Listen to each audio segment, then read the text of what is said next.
Welcome everyone to this presentation. We're going to begin the final events timeline. This is part one, and we're going to bring up information from the Bible, spirit prophecy, and the rod, which is the shepherd's rod. We, as present truth believers, know that to be the final message of Elijah.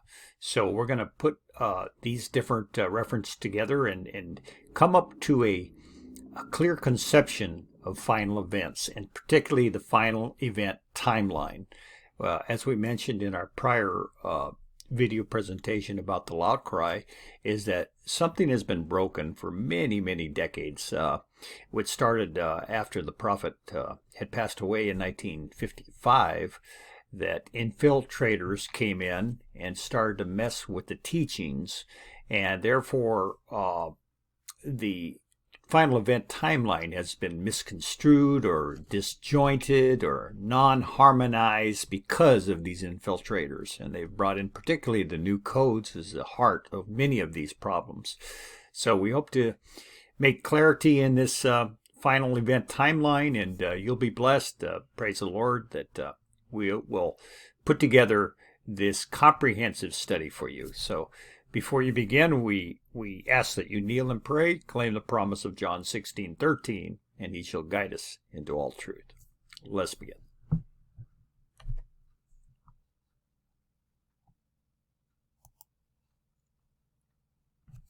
Okay, so our study verse is, "Study to show thyself approved unto God, a workman who needeth not be ashamed, rightly dividing the word of truth." 2 Timothy 2:15. Part 1, we will examine 5 study counsels so that we can rightly divide the word of truth. Therefore, we will show the final events timeline backed up by using those counsels to compile order of events. If you are shown a final event timeline that does not use the counsels, you do so at your own risk. So in praying to the Lord and supping with him and inquiring of the right way to go about this timeline, we were given, after study, the 5 counsels that we'll go over today. And these counsels are very important. They're also known as keys, 5 keys that will unlock a lot of the problems we have coming up with final timeline outlines, is because we don't use them like we should. If we use them as inspiration guides us, we will be safe, we will be solid in our timeline events. So let's continue. All right, so what are the 5 study counsels known as keys to understanding the timeline events? Number 1, use the charts. That's very important. We have to use the charts, particularly the harvest chart. We'll get into that. Number 2, mark every word, and that means don't skip over any word. And we'll point out that, unfortunately, in the fundamental beliefs, there's one particular word that we want to skip over when we go over final events, and we can't do that. That's a big mistake. Number 3, weight of evidence. Number 4, harmonization. We have to make sure we harmonize this end-time event outline. Otherwise, we're going to be faced with difficulties in addressing these, questions and the comments and feedback that we get from Mother and from our other Davidians as well. Number 5, understanding limited light statements. This is very key also. In prior to 1937, the prophet didn't have the light on the premillennial kingdom, so we have to understand those statements and how they fit into the outline of the final events. All right, so our study key number 1, the charts. Now, in 2SR, page 288, we read something very, very powerful, very, very clear. Written words cannot be misconstrued, but can be misconstrued, but symbols cannot, thus making it possible for the learned and unlearned to immediately distinguish the difference between truth and error. Very powerful, brethren. So in other words, these symbols, particularly in this harvest chart, we can't misconstrue them. And we also can see truth from error. In other words, if we've read something and we go back and compare it to this chart, wait a minute, that what you're trying to tell me in that written reference isn't what it's showing on the chart, and we have a problem. Okay, so we have to go to this chart because this cannot be misconstrued. It's very clear. We're very clear here. And of course, we have the second one, 2 Shepherd Rod, page 10. While the enemy has succeeded in confusing the written word, God lightens the earth with his glory by these symbolic revelations, and by which he discloses the entire truth and uncovers the traps of the devil. Thus, through types and symbols, he makes wise the simple and confounds the prudent by showing that where there is no type, there is no truth. 2SR, page 10. So we have great counsel in using the charts, and particularly this one harvest chart is the best that we have searched out in the message that shows end time event timeline. And this is very important, final events. All right, our study key number 2, mark every word. We'll go ahead and pause. You can read these beautiful counsels on marking every word.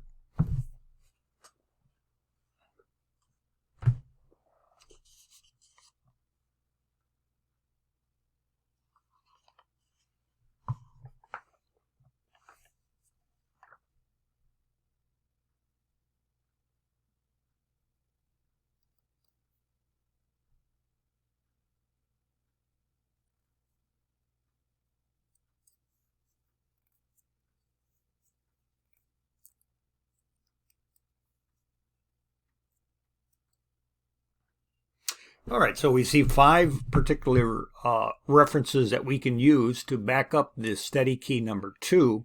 And we note that every one of them points out the value of each word. And so this is study key number 2 that we will use in compiling our final event timeline. All right, let's make an example of marking every word. In Daniel 2:44, we know, and in the days of these kings shall the God of heaven set up a kingdom, which shall never be destroyed, and the kingdom shall not be left to other people, but it shall break in pieces and consume all these kingdoms, and it shall stand forever. Daniel 2:44. SDA leaders skip over that little word in, and thus do not interpret the prophecy correctly. We must be careful not to repeat mother's mistakes. This counsel shall become extremely important in our review of our fundamental beliefs. So we see that this is a perfect example. That little word in, mother continually ignores, doesn't place the emphasis on what in means. That means days in the days of these kings, not after. We know that she frequently wants to teach after, but it's the days in these kings, when they exist, that the kingdom will be set up. All right, study key number 3, weight of evidence. We'll go ahead and pause. You can read these.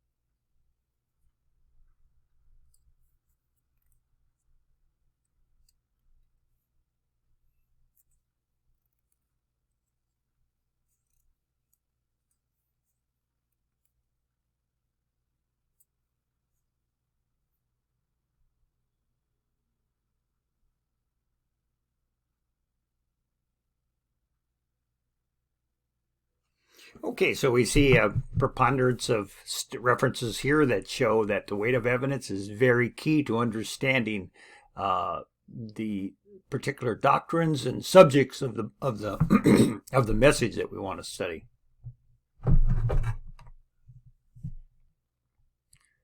Okay, so let's look at some examples. Weight of evidence does not necessarily mean the amount of references, although that certainly is a consideration, but the weight of a statement. For example, when we deal with the those with crowd and their false ideas of more than 144,000 sealed from the church at Ezekiel 9, we show this powerful and weightful statement. And this can be found in 3 Answer, page 26.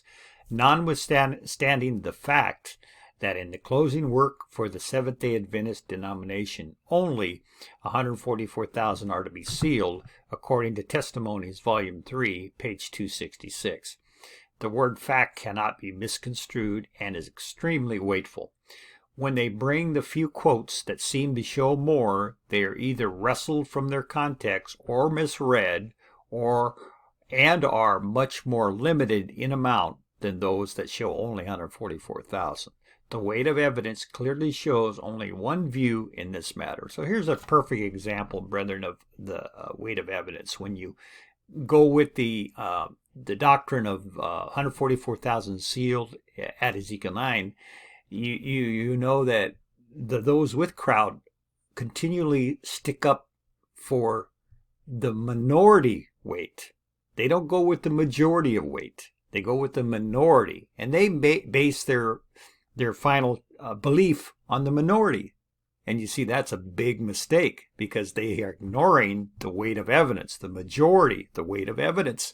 And we know from understanding the weight of evidence that it comes in two ways: the amount of references and the particular reference itself, whether it's very weightful. And in this case, the word fact, you notice that it's not saying that the spirit prophecy said it was a fact. The rod is saying it's a fact. Did you notice that? Notwithstanding the fact. Who's saying that? It's the rod claiming that it's a fact, that there is to be 144,000 sealed, according to Testimonies, Volume 3, page 266. So very, very powerful and weightful as well. All right, study key number 4, harmonization. We'll go ahead and pause.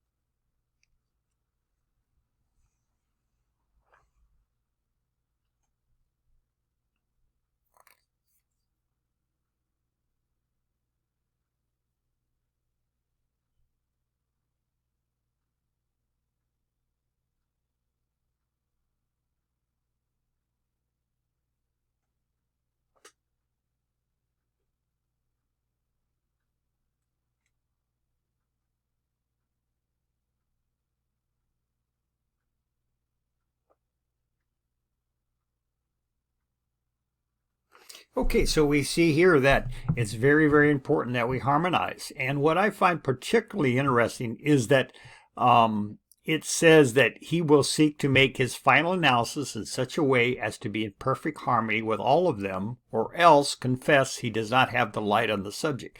So when you read a report, when you watch a video, and that analysis cannot be harmonized with many statements, that report shouldn't be presented. It should not, because it cannot harmonize with the other statements. And we want to make a challenge here that anybody that's watching this video, please, bring out statements that you feel are not harmonized in our analysis, and we will take a careful look at it. Now, remember, there is one exception to this rule, and that is in the next study key number 5, and we'll explain that a little bit. All right, study key number 5, understanding limited light statements. There are circumstances in connection with certain aspects of every message which necessitate clarification. Such clarification, however, can be no greater than the light which shines at the time, and the light may come solely from within the message itself, or again, it may derive from a limited understanding common to the time then present, an understanding which the messenger himself shares. 1 answer 49. Any statements incidental to a subject that is still out of sight in the unrolling of the scroll are made only in terms of truth as it is seen, or as it is commonly understood, not in terms of truth not seen. And if the understanding of that be wrong, the writer cannot be responsible for that which he has necessarily borrowed. This circumstance is natural and common to every writer treating of present truth, even the gospel writers, and will thus continue until every component part of the truth is made known. 7 Symbolic Code, number 712, page 21 and 22. So let's look at some examples. Brother Hada put Jacob's time of trouble in the time of the sixth plague in 1 SR, page 133. Other similar limited light statements are found as well in the early years. So this consideration is necessary when studying final event timelines. Before 1937, the message had little light on the premillennial kingdom and was derived from a limited understanding common to the time then present. Another example is in some of the early statements in the message. It says that the 144,000 are persecuted by the Sunday law. But in later statements, it shows they are not. So we'll get more into this as we proceed. But let's keep in mind that we have to be very careful when we're compiling our in-time timeline events, that we consider what time it was and when the statement was made. Because in the early years, Brother Hada did not have light on the kingdom.